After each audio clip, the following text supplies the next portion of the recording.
Voces Comunicación presenta el podcast Entre Amigos con nuestro médico de confianza Roberto Córdoba. Entre Amigos, bienvenidos. Hola, ¿cómo están? Otra vez estamos conectados con ustedes desde Voces Online Radio en tu programa Entre Amigos con el doctor Córdoba. Estamos transmitiendo por medio de Zoom y estamos comunicándonos hasta la Ciudad de México. Estamos con el doctor Víctor Saúl Vital Reyes. Él es el presidente del Consejo Mexicano de Ginecología y Obstetricia y está en el piso 29 del World Trade Center, donde se ve una hermosa imagen de México. Hoy vamos a hablar sobre el abordaje integral de la insuficiencia ovárica primaria. El doctor Víctor Saúl Vital es especialista en ginecología y obstetricia, tiene una maestría en biología de la reproducción, tiene un doctorado en ciencias médicas, es profesor examinador del Consejo Mexicano de Ginecología y Obstetricia, es académico numerario, es de la Academia Nacional de México, es autor y coautor de 43 artículos publicados en revistas indexadas y es asociado a Red CREA, Medicina Reproductiva en la Ciudad de México. Doctor Víctor, muchas gracias por esta invitación y hablar de este tema muy importante para la mujer, que es la pérdida de la función ovárica. Supone que es antes de los 40 años. El término se define como una insuficiencia o falla prematura ovárica. Gracias. Hola, doctor Roberto Córdoba, muy agradecido por estar en este programa Entre Amigos y esta oportunidad de hablar de un tópico que parecería poco frecuente en nuestra práctica diaria de la ginecología. Sin embargo, nos ha enseñado bastante de la fisiología ovárica y, por supuesto, de intervenir de manera temprana en la historia natural de este padecimiento. Sí, fíjese que para que la gente que es el público general, los médicos que te fuerzan esto, ¿cómo serían los aspectos generales? O sea, el concepto, lo que conocemos como epidemiología o algunos factores de riesgo que se pudieran tener en esta insuficiencia ovárica primaria. Sí, quisiera empezar señalando de manera muy simple que el ovario tiene dos funciones que son paralelas. La primera es la gametogénesis, que esta se establece durante la vida embrionaria y al nacer una niña tiene alrededor de 500,000 a 1,000,000 de folículos primordiales. Y de la mano, la producción de hormonas esteroides. Y esto es muy importante porque en nuestra especie, este número finito de folículos primordiales se va agotando de manera paulatina. Y existen eventos fisiológicos críticos muy importantes que marcan este desarrollo en la mujer. El primero de ellos, ya dijimos que en el nacimiento se establece esta reserva ovárica, que es el número de folículos primordiales, y luego un evento muy importante que es la menarquia, que ocurre alrededor de los 11-12 años, donde aparece la primera menstruación. Posteriormente, otro evento clave y que es parte de este envejecimiento ovárico fisiológico es la menopausia, que ocurre alrededor de los 49, 50, 51 años, y todo va de la mano. Se asocia directamente con este agotamiento de los folículos primordiales.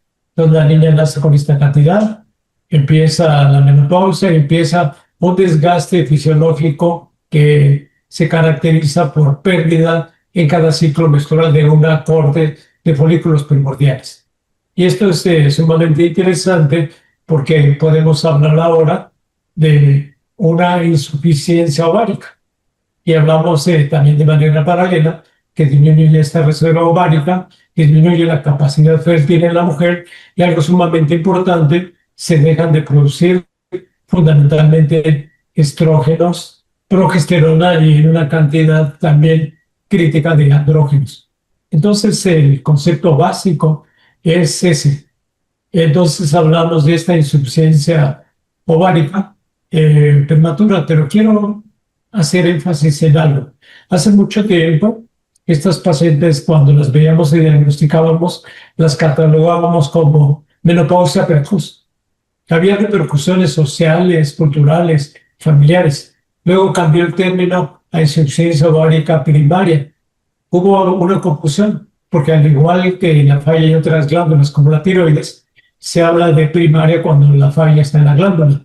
Entonces, actualmente el término más homogéneo es la insuficiencia ovárica prematura. Como decía el doctor Córdoba, antes de los 40 años. Factores de riesgo, esto es sumamente importante. Los factores de riesgo son múltiples. Siempre en medicina buscamos causas. Entonces, en la insuficiencia ovárica prematura, si integramos, como lo veremos adelante, con auxiliares de diagnóstico, hasta 60% y en algunas series 70% no vamos a saber la causa. Y una de las causas más importantes es la secundaria. Secundaria a exposición a disruptores ambientales, a gonadotóxicos y algo que nos pasa con mucha frecuencia, cuando por alguna razón reducimos la masa ovárica. Esa paciente con abdomen agudo, en donde encontramos un quiste ovárico y hacemos una reducción, una ovurectomía, o se hace quistectomía. Otra causa también muy importante es asociada a la endometriosis. Entonces, las causas más frecuentes posiblemente de esta insuficiencia ovárica prematura sean estas. Todos los factores de riesgo son estos. Pero también dentro del concepto es importante señalar la edad de aparición. Y esto es muy importante porque cuando aparece en esta etapa de desarrollo puberal puede confundirse. Entonces, estas pacientes que tienen menarquias tardías y que tienen alteraciones pueden tener un factor de riesgo mayor para esta insuficiencia ovárica prematura. Eso es de manera general. Y también quisiera resaltar con lo que empezamos, la prevalencia. Y esto es muy importante. Hay muchos trabajos, todos los trabajos de prevalencia son retrospectivos, suelen ser muy chiquitas o muy grandes. Hay un trabajo clásico de Cullum y colaboradores que habla del 1%. Pero ahora vemos que, de acuerdo a las series, esta prevalencia va desde el 3% hasta el 16 o 17%. Y ha habido un dato de alarma como la infertilidad. ¿Hay más pacientes con insuficiencia ovárica prematura? No lo sabemos. Posiblemente lo que esté sucediendo las diagnosticamos más temprano y tenemos pacientes que ocurren regularmente por decisión de embarazo y se diagnostican. Entonces existe un sesgo importante. Pero quiero señalar, la prevalencia es variable. Tenemos limitaciones en nuestro país. En el hospital donde trabajé, el Hospital de Ginecobstetricia de la Raza, teníamos un grupo de estudios con insuficiencia ovárica prematura. Un hospital de concentración, entonces nuestra prevalencia era alta, hasta el 10%. Entonces es importante por las repercusiones y por la necesidad de hacer sospechas tempranas. Qué importante esto de la prevalencia, porque, como mencionamos, doctor, en algunos lugares estará en un 3.5% y en otros lugares irá a ser más alto. 2, cuando es un hospital de concentración, se tiene un valor mucho mayor. Cuando se tienen estas pacientes, ¿cómo estaríamos viendo nosotros su cuadro clínico? ¿Cuáles son las manifestaciones que darían estas mujeres? Sí, esto es muy importante porque muchas de estas mujeres acuden de manera tardía. Los síntomas y signos no son patognomónicos de la enfermedad. Y esto es importante. ¿Por qué? Porque muchas pacientes acuden directamente por deseo de embarazo. Entonces, el antecedente es sumamente importante. Eh, Cuando interrogamos dirigidamente, las alteraciones son muy parecidas a las que tiene una paciente en la perimenopausia. Entonces, nos llama la atención alteraciones del trastorno del sueño, duermen muy poco. Este concepto de niebla mental que lo vemos regularmente en las pacientes postmenopáusicas y la menopausia, también es importante la labilidad emocional. También hay alteraciones importantes en su vida marital, son pacientes que tienen disminución de la libido. Y algo que nos llama la atención, la prevalencia de bochornos, sudoraciones, no es las que esperaríamos. Posiblemente dentro de la historia natural de la enfermedad de estos pacientes se produce de manera intermitente alguna cantidad de estrógenos de origen ovárico que mantiene todo esto. Entonces, son síntomas que no son patognomónicos y muchas de estas pacientes ocurren por este deseo de embarazo. El cuadro clínico es totalmente diferente en las mujeres muy jóvenes que ocurren por amenorrea primaria. Recordemos, cuando iniciamos el estudio de amenorrea en pacientes muy jóvenes, a partir de los 15 años, sin aparición de caracteres sexuales secundarios. No nos esperaríamos más y tenemos que hacer tamizajes tempranos. Entonces es muy importante porque tenemos pacientes muy jóvenes, intermedias y pacientes que caen en una edad que ahora es una controversia. Porque conceptualmente, insuficiencia ovárica prematura, la regla de los 40 que ya no funciona, mujeres menores de 40 años, FSH mayor de 40 unidades por mililitro y estrógenos menores de 40. Ya no es así. La amenorrea sí. Cuando estamos hablando de pacientes que tienen amenorrea secundaria, FSH 25 unidades por arriba y los estrógenos. Entonces, es muy interesante el cuadro clínico porque también está en relación al momento en que acude la paciente y si la edad que tiene. Qué importante esto que se está mencionando, porque esto serían los auxiliares de laboratorio de gabinete. Sí. ¿Qué otras se pudieran, o sea, ya se está muy claro los niveles de FSH, los niveles de estrógenos o estradiol, pero hay algunas otras sustancias que pudiéramos pedir, algunos otros estudios que pidiéramos, ¿qué tanto sería la hormona antimülleriana? Sí, actualmente no son modas, sino lo que tendemos a actuar tempranamente en la historia natural de la enfermedad y hay un concepto de la atención médica centrada en la paciente. La historia clínica es imprescindible, la edad de la paciente. Entonces hablaba yo de las posibles causas: genética, autoinmune, metabólica, la diatrógena, que es la más importante, y la idiopática. Entonces, en pacientes menores de 35 años es mandatorio un cariotipo. Hasta 10% de pacientes pueden tener alteraciones. Una alteración frecuente es el X frágil.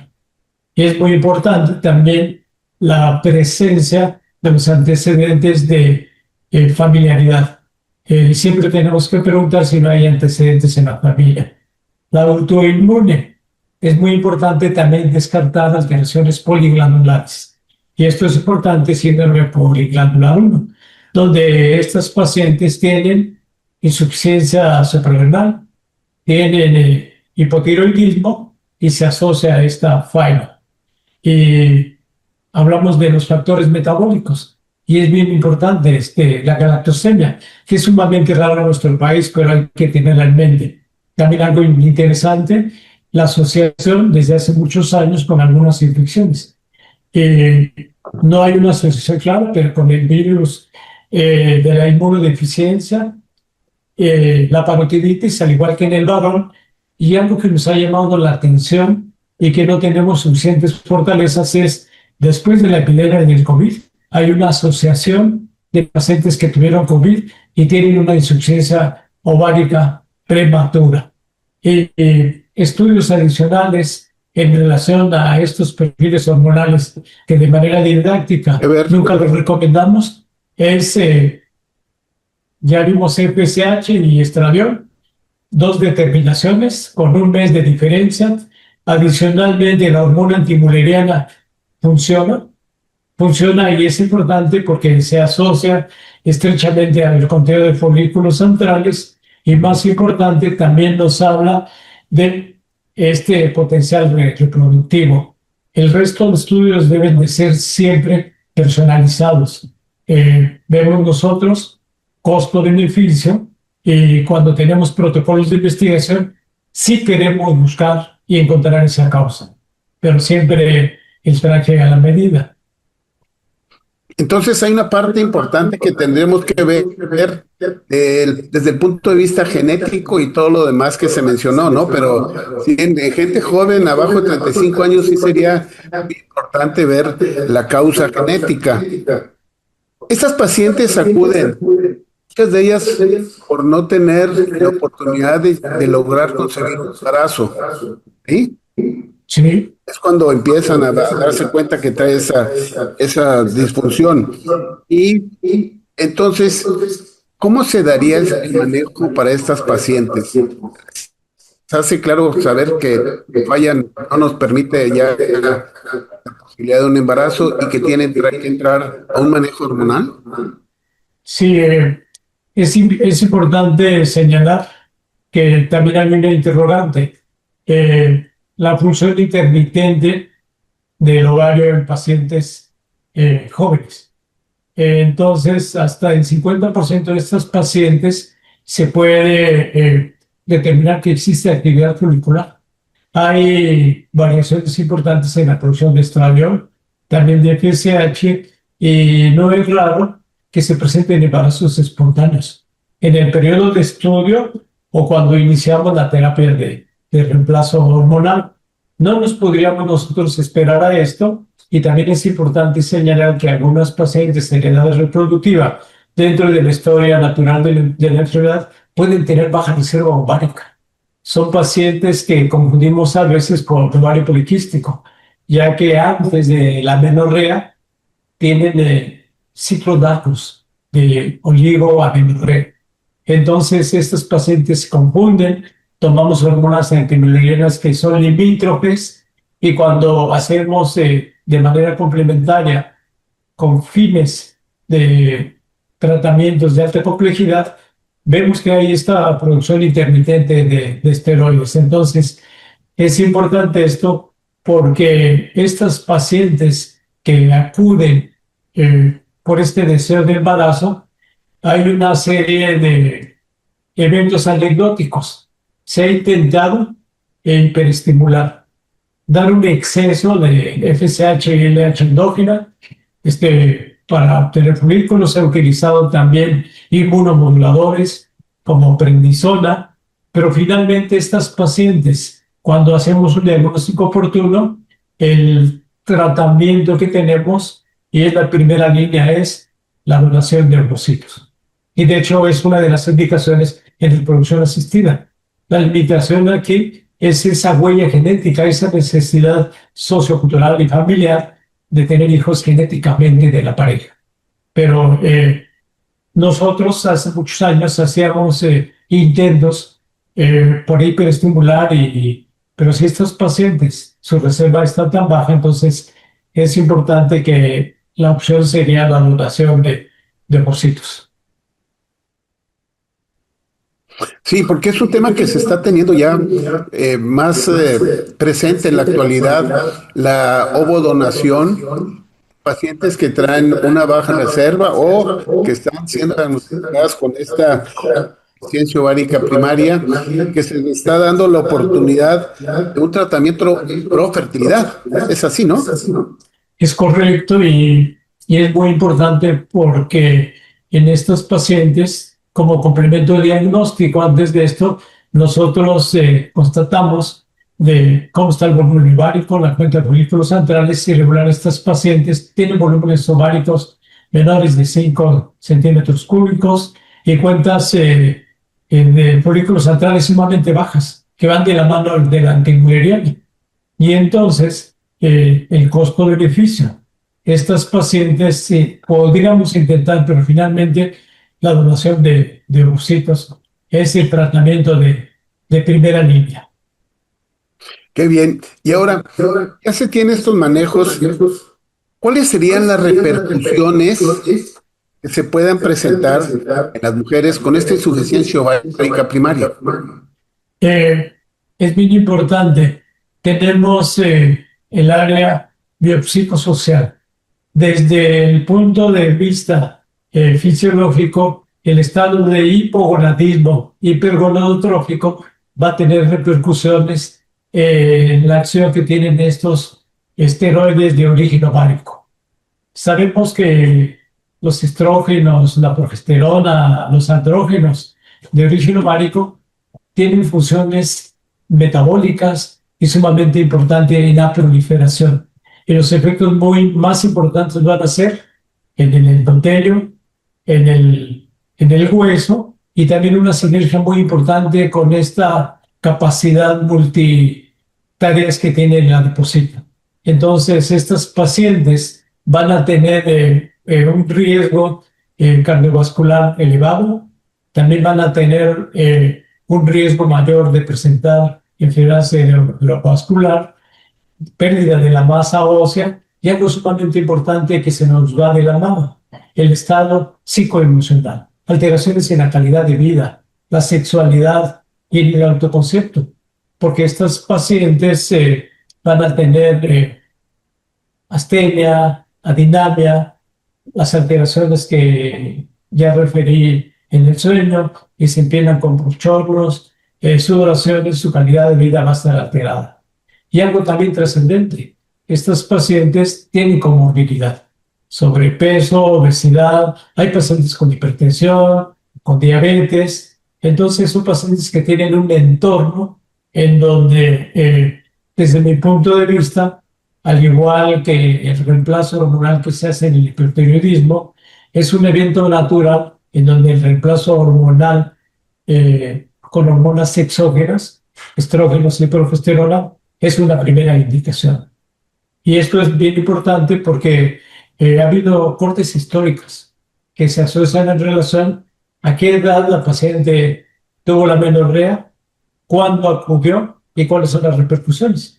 Y hay una relación directamente proporcional entre los años que pasan y no acuden a consulta, la disminución de la densidad ósea, el incremento de fracturas y, junto con otros factores de riesgo, síndrome metabólico y este factor de riesgo cardiovascular elevado, ya que muchas de estas pacientes consecuentemente también tienen dislipidemia.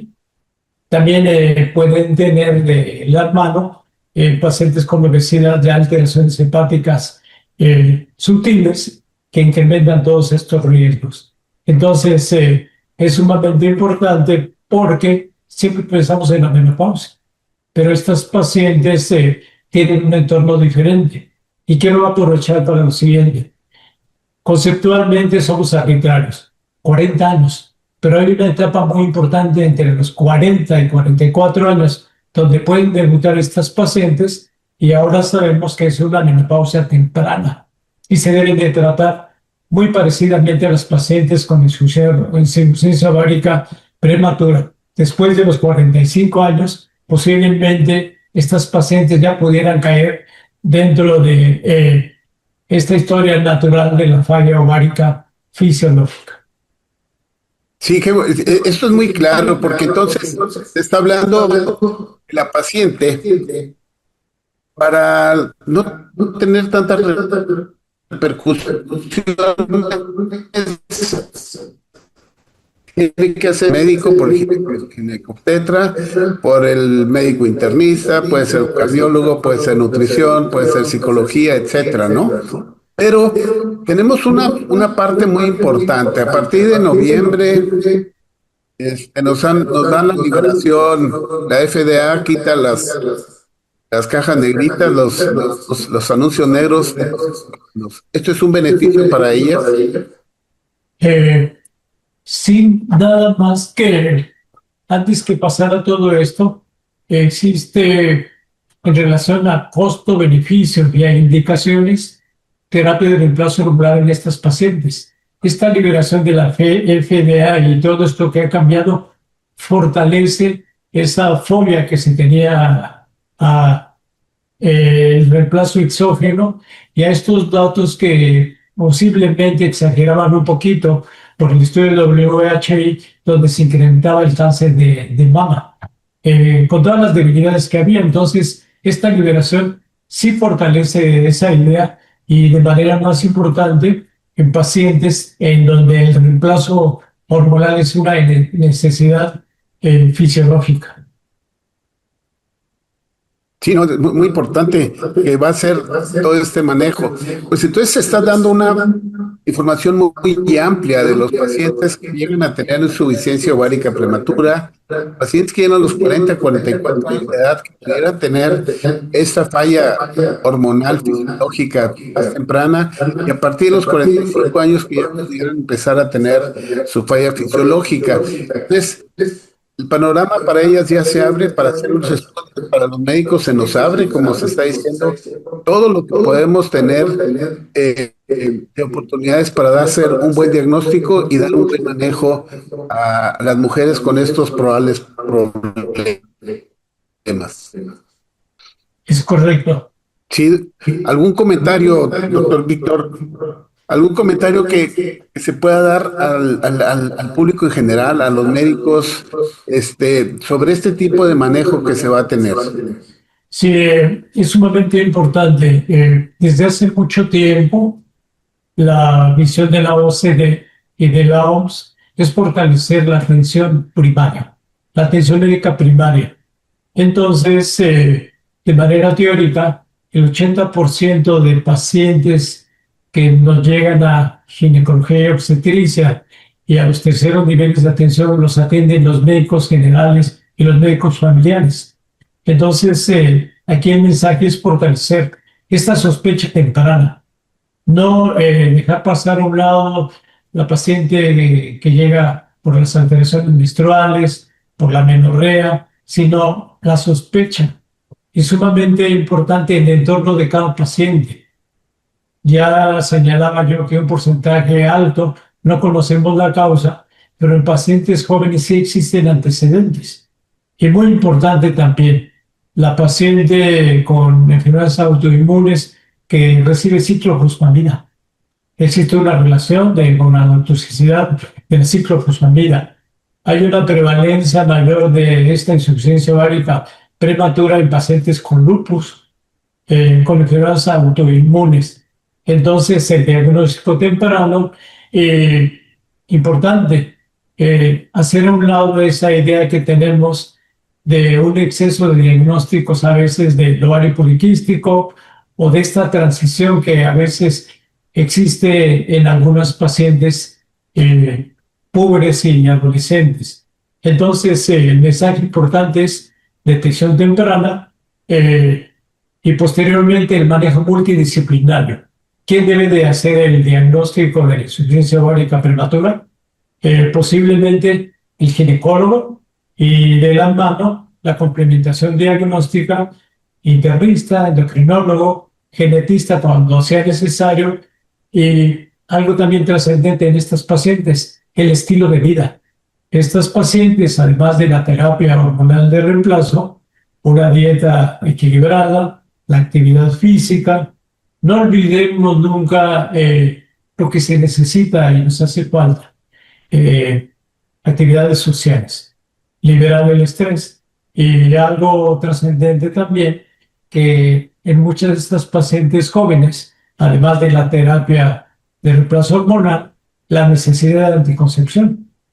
Porque de manera probabilística muy baja estas pacientes se pueden embarazar. Y algo también muy trascendente es que en estas pacientes para ovodonación, la terapia hormonal de reemplazo va a ser necesaria para la preparación del endometrio, ya que les tenemos que dar estrógenos y después progesterona. Entonces, es un modelo natural de estudio. La historia natural de la enfermedad la conocemos más. Desde un punto de vista biológico, psicológico y social, estos pacientes ameritan de manejo multidisciplinario. Y mi última participación, que creo importante. Y siempre nos preguntan, ¿hasta qué edad estas pacientes deben de recibir terapia hormonal de reemplazo? No hay evidencias suficientes, pero la mayoría de consensos y guías nos dicen que hasta la edad de menopausia, 49, 50, 51 años. Y esto es muy interesante porque el papel del médico familiar, general, ginecobstetra y el resto del equipo de salud es promover la adherencia. Imagínense, una paciente debuta a los 30 años, va a recibir 20 años de terapia hormonal de reemplazo. Entonces, la adherencia es muy importante porque los efectos positivos, fundamentalmente en la salud ósea, de inclusión de riesgo cardiovascular, van a ser muy importantes.